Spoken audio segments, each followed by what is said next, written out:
пореметување, овие сексуални пореметувања, па која е всушност таа класификација? Така, покрај педофилијата, во овој патолошки интерес и пореметување, затоа што дефинитивно е пореметување, јас би ги навел неколку помалку загрозувачки делувања од страна на сторителите, а тоа се, например, екзибиционизмот, што би значило покажување на собственото тело, особено на гениталите.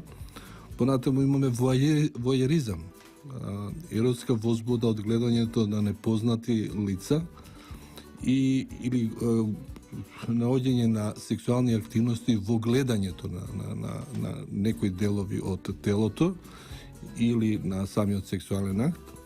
Фрутеризам, тоа е еротското задоволување од допир или триење до друго лице. Сексуален мазохизам, сексуална возбуда кога се малтретирани, понижувани, тепани или на друг начин присилувани лицата кои го имаат тоа пореметување. Сексуален садизам, тоа е спротивноста на сексуалниот мазохизам, значи сексуално задоволство кое е постигнато со нанесување на психичко или физичка бол. Фетишизмот, од каде што имаме еден начин на облека, а нарочито трансвеститичкиот фетишизам, каде што мажи или лица од машки пол носат облека од спротивниот, од женскиот. Значи, разни облици на ова пореметување и однесување и активирање и активности, меѓутоа во секој случај педофилијата е на врвот на сторување, односно активност која е насочена дефинитивно спрема малолетни деца под 14 годишна возраст. Така, децата најчесто ги гледаме насмеани, распеани, расположени како играат нели со своите врсници, но не треба да се занемаруваат промените во детското расположение, кога насмивката и играта ќе им бидат заменети, нели, со првите знаци дека нешто не е во ред и дека нешто му се случува на детето. Предпоставувам тоа може да се препознае. Репресивни и превентивни мерки се дел од барањата на оние кои се злоставувани, односно предпоставам на родителите. Па всушност каква е нашата законска регулатива, доктор Мајановски? Така, имате право. Почувајќи од родителите кои бараат најстроги казнувања за овие дела, што е нормално и што апсолутно се во право, да и пошироката јавност, кога ќе се обелодани некое вакво однесување, навистина предизвикува шок во јавноста по својата, ако и се опишат некои детали кои може да бидат морбидни, монструозни или веќе немам зборови со кои би ги кажал, тогаш навистина јавноста предизвикува еден стрес, еден шок, каде што се бараат најстроги казни. Јас во оваа прилика навистина би сакал да го цитирам нашиот закон, односно ова дело е ставено во главата 19, тоа се дела кривични дела против половата слобода и половиот морал, каде што во член 188, каде буквално стои полов напад без малолетни кои не наполнени 14 години, има неколку алинеи кои се наредени по својата тежина.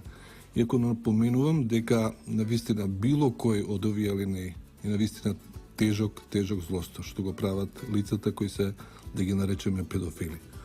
Така да, во првата алинеја, тој што ќе изврши обљуба или друго полово дејствие врз малолетни кој не наполнил 14 години, ќе се казни со толку и толку. Ако делото од став 1 го извршил крвен сродник, во права линија или брат, односно сестра, наставник, воспитувач, посвоител, старател, очов, маќија, лекар или друго лице, со злоупотреба на својата положба или при вршење семејно насилство, со казната ќе се казни тој што делото од став 1 ќе го стори со малолетник кој не наполнил 14 години, со злоупотреба на неговото душевно заболување, душевна расстроеност, немоќ, заостанат душевен развој или друга состојба. Ако поради делата од предходните алинеи настапила тешка телесна повреда, смрт или други тешки последици или делото е сторено од страна на повеќе лица или на особено суров или понижувачки начин, ќе биде казнат многу построго. И на сторителите на делото на овој член судот ќе му изрече забрана за вршење на професија, дејност или должност под условите од членот 38б од овој законник. Така. Што значи ова? Градирани се сторувањата на ова дело по својата тежина. Во оваа прилика би сакал да го истакнам она од третата линија, па и втората, каде што го имаме фактички инцестот, односно родосквернавењето. Тоа значи дека, што за жал е присутно и кај нас, да близок, најблизок родител го стори ова дело врз своето чедо, врз своето дете. И до каде одат казните за ова дело? Нашиот закон е навистина ригорозен. И треба да биде така. Поедноставните сторувања се казнуваат со минимална казна од 8 години затвор. Тоа значи најмалку би треба осудувањето 8 години, која може да оди до максималната казна. Додека за потешките дела од ова дело предвидена е казна од минимум 10 годишна затворска казна. Што значи тоа? Судовите пред се ја земаат немоќна за отпор на детето врз кое е сторено ова дело, а ако посебно тоа се однесува да е тоа сторено од близок, од како што и во законот е наведено, наставник, брат, воспитувач, посвоител, старател, очев, тогаш е како отежнувачка околност сето тоа. Дури и третата градација, ако при ова дело се случи смрт или тешка телесна повреда, или пак делото е сторено од повеќе лица, тогаш навистина е многу сложено дело и казните се одат до највисоките можни лимити што постојат во согласно законот. Така. Јас би сакал како пример да споменам дека во рацете ми беше досието, како куриозитет би можело да се спомне еден пример, дека последното извршена смртна казна во Република Македонија беше извршена врз сторител кој имаше инцест врз своето дете, а потоа тоа дете беше убиено од негова страна и тоа е фактички извршена последната смртна казна во Република Македонија пред повеќе од 25 години, кога уште важеше законот за смртна казна. Ќе продолжиме со разговорот, ќе се одмориме тука накратко и се враќаме во живот. Нашата денешна тема – педофилија. Слушајте ја премиер на емисијата Живот во недела од 14 до 15 часот на Радио Слободна Македонија. За семејните, моралните и социјалните вредности за вас во живот зборуваат доктор Крстја Малјановски и Рашела Гинова Карафиловски. Живот на Радио Слободна Македонија. Премиера на Живот на Радио Слободна Македонија. Зборуваме на тема за која треба да се зборува или прозборува. 31 332, доколку можеби не сте во можност да се вклучите и да проговорите на темава во живо со нас, оставете го вашиот телефонски број во режијата доколку имате прашање за доктор Малјановски. Продолжуваме пред паузата. Споменавте дека последната смртна казна во нашата земја е направена токму врз злосторник педофил. Како е во светски рамки, доктор Малјановски? Со новите измените што следеа после оваа смртна казна, беше укината смртна казна согласно светските трендови и научни достигнувања, така да во моментот, значи, кај нас би можело да биде, зборувам отворено, дури до животна казна за некој од овие дела. Како е во светот? Во светот е исто така, слично.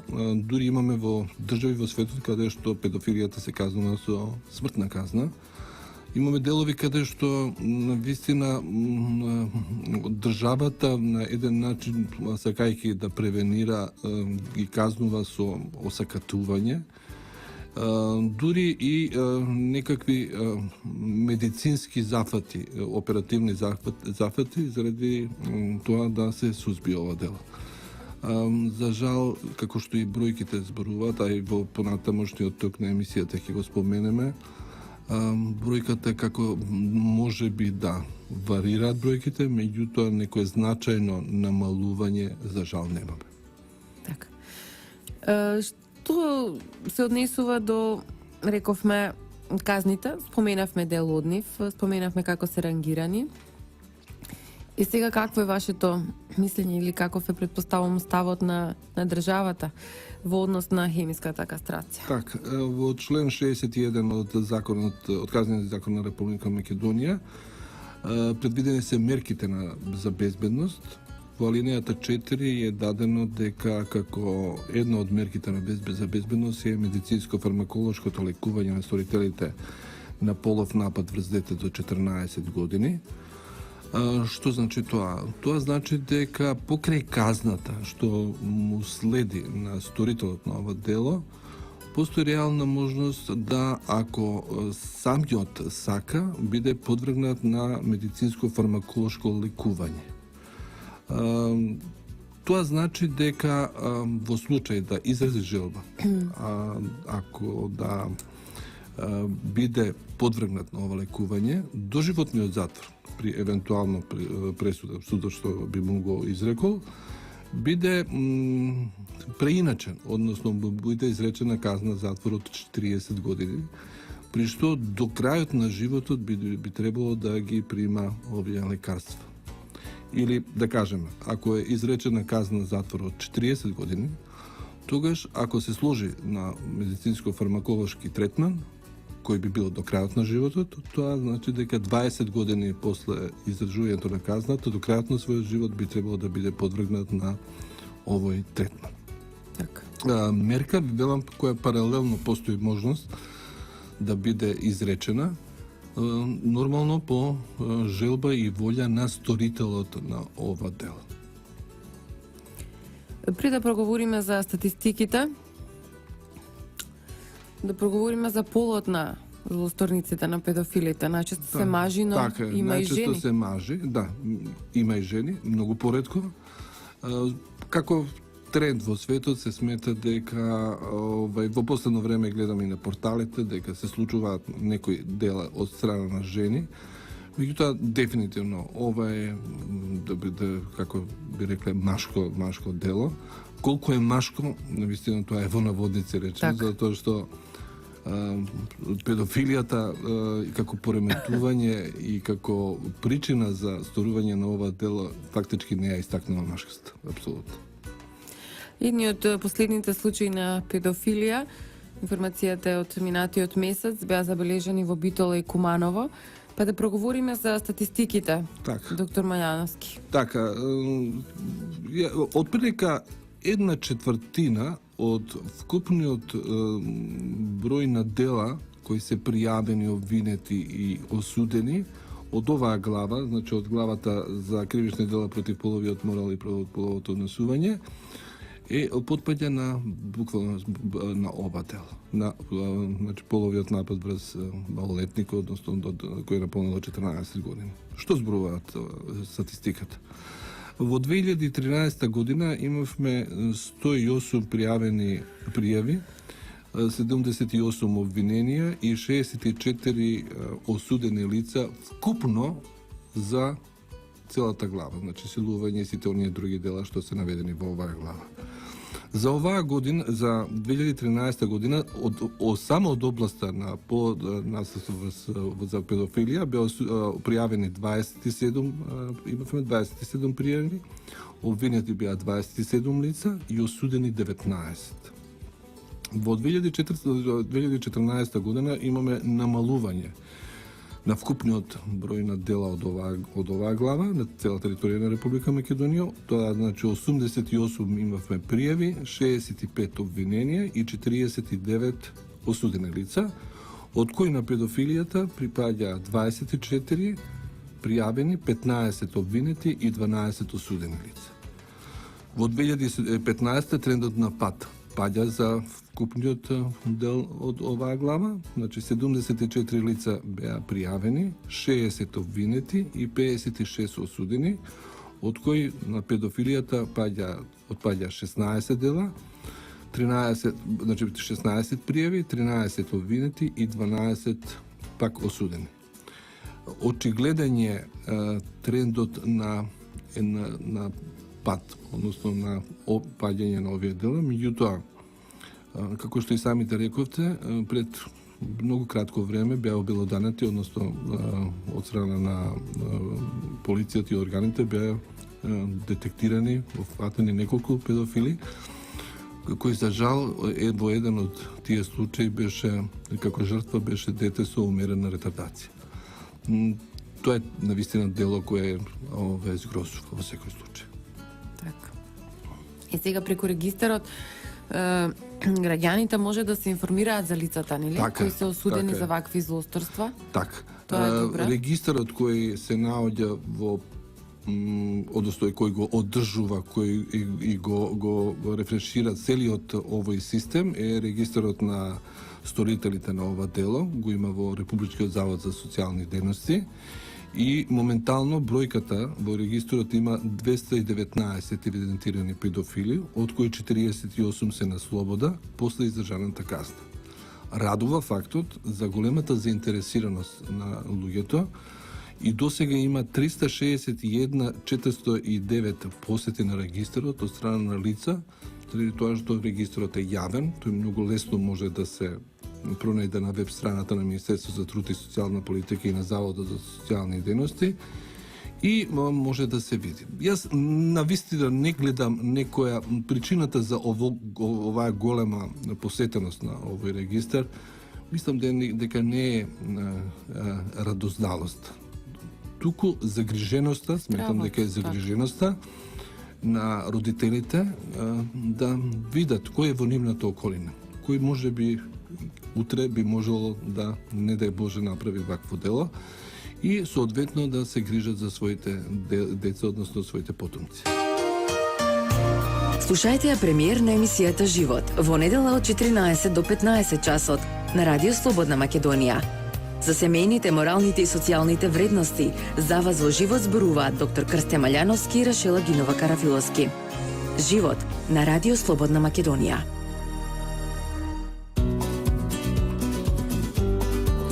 Најново издание на Живот на Радио Слободна Македонија. Нашата денешна тема со доктор Маљановски – педофилија. Доктор Маљановски, дали педофилијата е болест и дали така наречениот педофил е всушност болен човек? Јас изрично кажувам дека не е. Значи, педофилот не е болен човек. Знаете, што медицината подразбира болест и што е ова пореметување. Ајде да земеме најбанален пример. Грипот е актуелен во овој момент. Има фаза на инкубација, фаза на прележување на грипот и на крај оздравување. Значи, кај болеста имаме еден начин на некој нормален тек на болест или било кој, еве да кажеме, хепатитот А или било која друга болест. За разлика од овие состојби, овие здравствени состојби, кај педофилијата, тоа не е случај. Тоа се носи во себе. Тоа е пореметување кое, подоцна ќе кажеме за видовите на педофили, меѓутоа кое е создадено од најраната фаза на животот кај педофилот. Постоја во минатото неколку разидувања меѓу практичарите и оние и теоретичарите од областа на психологијата, психијатријата. Така да дел од овие луѓе во еден момент престојуваа во затвор, па мислеа дека не се нормални по она што она го направиле во својот живот.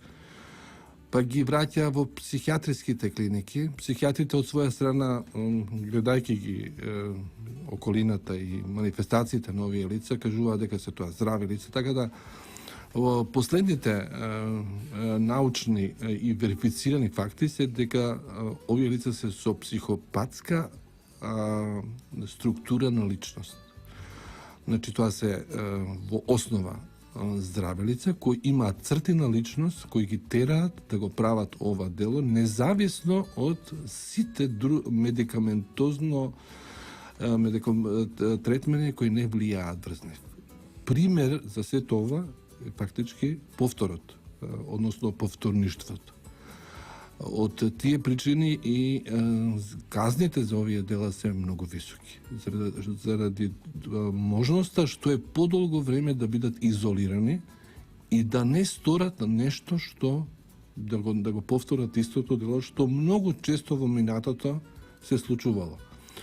Од тие причини е регистарот на педофили, каде како би можело овие лица да бидат препознаети.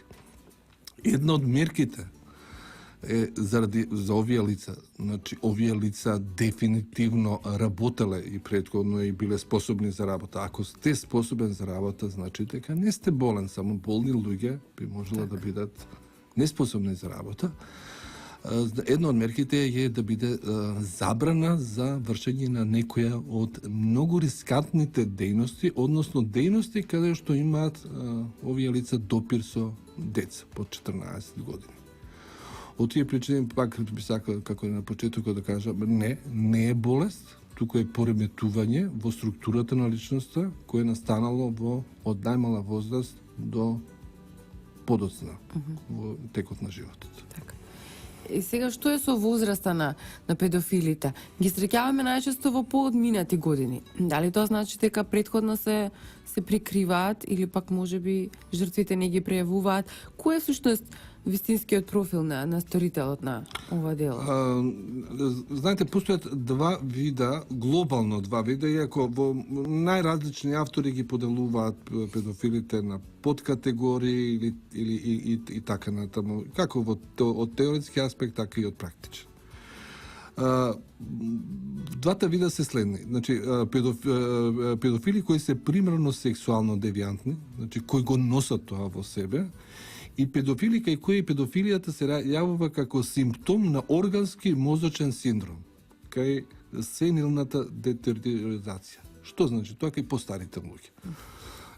Вие во прашањето и вашето размислување беше за овие кај повозрастните, меѓутоа педофили има на секоја возраст, буквално на секоја, што ни покажува и праксата, односно биографиите на осудените лица.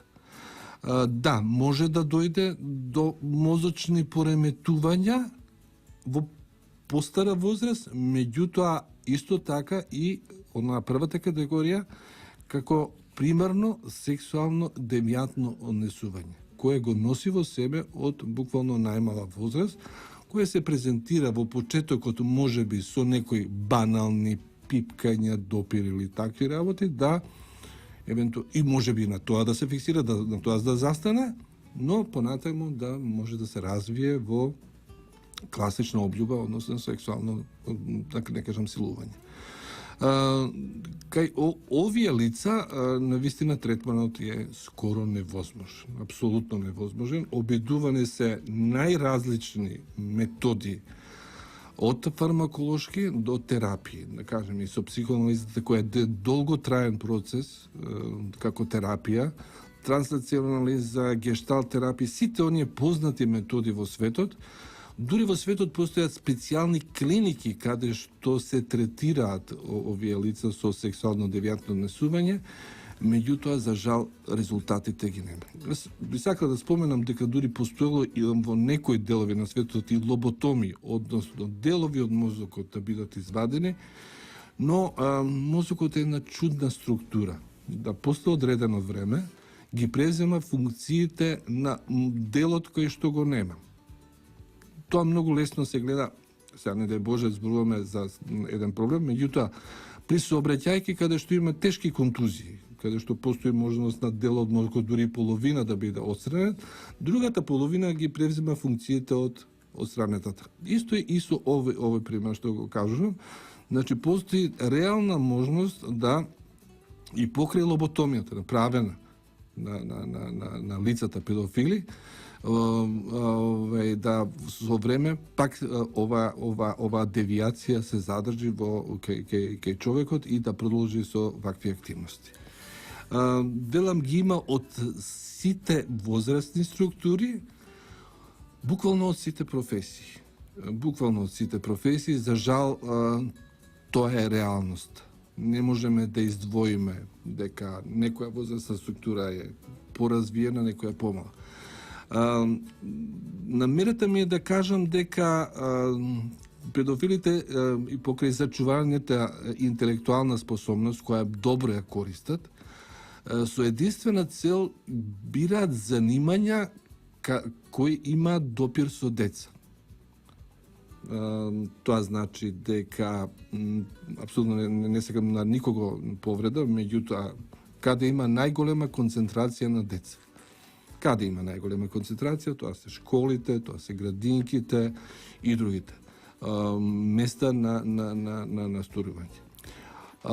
Оно е најекстремниот вид на педофилија, тоа е инцестот, што го кажавме во почетокот на емисијата, е навистина многу специфичен, многу загрозувачки по жртвата, заради тоа што педофилот е од непосредна околина. Може да биде родител, може да биде старател, може да биде човек кој згрижува во згрижувачко семејство, згрижувач. Може да биде комшија, може да биде роднина, може да биде некој близок на семејството и најчесто е и го прави ова дело. Од тие причини превентивата е многу би требало да се потенцира, да инсистира на превентивата во овој дел на животот. Така. Само накратко ве дали ги признаваат делата? Не, Најчесто? Најчесто не. Како вообичајно е да скоро сите сторители да не го признаат делото, дека е набеден, дека е наклеветен или така. Меѓутоа, длабоко себе се апсолутно тие се сторителите, имајќи во предвид сите можни докази, заради тоа што предвидените казни бараат многу сериозно постапување. Во секој случај, предвидените високи казни и наистина би било штета да се осуди невин човек. Од тие причини се бараат дополнителни докази при докажувањето и при судењето, така да тука мислам дека нема да има. А инаку во принцип не го признаваат делото. Децата кои се жртви на ваква злоупотреба најчесто се чувствуваат виновни, се срамат, стравуваат дека оно што ги повредил може повторно и повторно да ги повреди или па не дај Боже нивните блиски, нели? Такви приказни им се сервираат и се плашат да побараат помош. Како ќе ги препознаеме овие дечиња кои се жртви на педофилијата? Дури се чувствуваат и криви кај инцестот. Дури се криви дека всадено им е дека обелодонувањето, а најчесто се случува за време на бременост, кога ќе забременат па ги однесат на гинеколог, со тоа што нивниот родител, најчесто таткото, старател или некој од близината ќе оди во затвор, и се они виновни за ова дело. Тоа чувство на вина го носат со себе цел живот. Како се чувствуваат? Се поочува нивното поведение. Например, се тивки. Се плашат да одат, се повлекуваат во себе. Се плашат да одат на лекар, а посебно на гинеколог. Меѓутоа, замислите гинеколог на 5, 6 или 7 годишно дете да се однесе, и тоа е навистина тешко. Ако некоја траума излезе на површината од типот на неуроза или депресија, ние можеме да го лечиме тој симптом. Меѓутоа, длабоко во себе останува траумата која ја преживеале. Ако таа траума не е стручно работена и не биде издигната на површината, најчесто завршуваат со тешки психијатриски заболувања, да не кажам дури дел со самоубиства, а исто така и со проституција. Овие три екстреми ги кажувам најчесто кај инцестот, односно кај родосквернавањето. Овие деца многу тешко можат да излезат од некои кризи во животот што е. А не искам да зборувам за нивниот однос према останатите врнеци. Не искам да зборувам за нивниот однос према машкиот пол или за однос во колективите каде што почнуваат да работат, така да секогаш ќе постои една граница, секогаш во нив ќе тлее нешто што е многу лошо. Така, и ве споминато е, например, и ноќно мокрење, несоници, стравови, страв да се остане сам дома, страв од машки особи и неретко бегство од дома. Така, тоа се една од... Така. Има една манифестација, а тоа е, например, многу се плашат од приоѓање на познати и непознати лица од позади грб. Знаете, дете кое преживеало педофилија е навистина се стресува ако му приде некој од позади и го потапша по рамо или го пипне. Индикативни се сите тие симптоми кај педофилијата и наистина би требало многу сериозно психолошко, психијатриска работа за да некои од тие симптоми бидат надминати. Меѓутоа велам, траумите што ги преживуваат, може би долгорочно, заради тоа што педофилите знаат да уценуваат, да се закануваат со заканите кои се многу тешки, ќе ти го убиеме семејството, ќе ти го убиеме братчето, да тие действија траат подолго време, па и со години. Имаме случаи каде што мајката го премолчува злосторството, доктор Мајановски? Така, имаме случаи, тоа во инцестот е многу развиено, односно во родосквернавањето, мајката од нејзини лични причини го крие. Не сека прво да го признае дека нејзиниот сопруг, втор, трет, венчан или правиот сопруг го прави тоа, од причина почнувајќи од страм, од страв за екзистенцијата, од можност да биде она нападната и да биде направено нешто заради тоа што педофилите знаат што им следи. Огромна казна што ја заслужиле и на други начини. Дури во ситуации каде што свесни сме и читаме за педофилија преку компјутерскиот криминал што се јавува, свесни сте што гледаат нивните супрузи, нивните браќа, сестри, меѓутоа тоа не го привуваат. За жал. Доктор Мајановски, дали педофилите може да се излечат? Не. Некои симптоми може да се сузбијат. Меѓутоа, педофилијата како еден од сегментите на психопатијата дефинитивно не може да се излечи.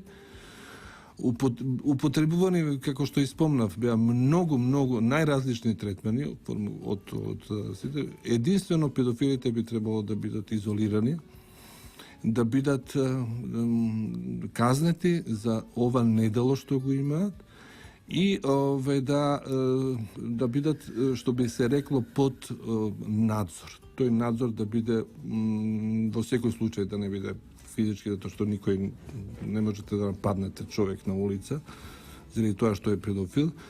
Меѓутоа да се отворат 4 очи, да се види со кого комуницира, дали комуницира со деца и дали продолжува да комуницира со деца, затоа што тој ја чувствува потребата од таква комуникација и бара начин да дојде до своите, да ги кажеме, жртви.